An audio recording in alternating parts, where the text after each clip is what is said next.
大家好，我係 Mr. Manso。今日會係第一個呢，就係 Mastering Math Exercise 11B Question 18。睇下題目啦。It is given that y is proportion to 1 over x plus h, where h is a constant when x equal 1, y equal 6, when x equal 5, y equal 3. Part A 1. Find the value of h。第一件事呢，我哋將個 proportion to 呢就轉翻做等於 k 啦，而 k 呢就會跳咗上上格啦，咁起碼攞第一分先啦。咁第二分呢，就係你有理冇理，佢有兩組嘅數據噶嘛，咁你咪分別代翻落條式度，起碼攞咗第二分先咯。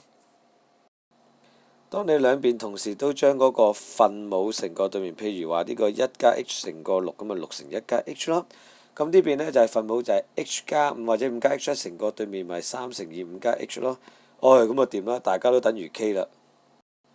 跟住之後將兩者等於啦 ，k 等於第一個多項式 ，k 等於第二個多項式，所以第一個多項式等於第二個多項式。跟住好簡單啦，做展開啦 ，Mr. So 提你啦。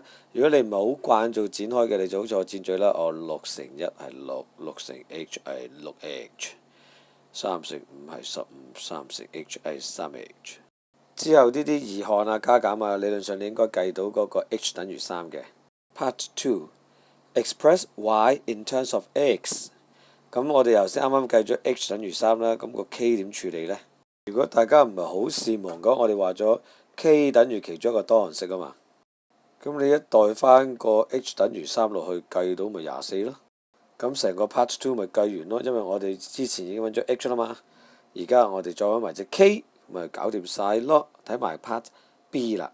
Part B 係 Find the value of x when y equal 4。好，代咗個4落個 y 位度先啦。跟住我要教你一招新嘢啦，就係當主項等於分數，分母同主項可以交換位棋。點解啊？點解主項同個分母可以交換位棋啊？其實寫咗步就得噶啦，只要將個 y 乘過去。然之後將個 b 除翻過嚟，咁我哋就話啦，by 可以交換位棋，主項同分母交換位棋，所以我哋計啲數學特醒嘅，只要將2同 x 調位棋，我知道x 等於5咯。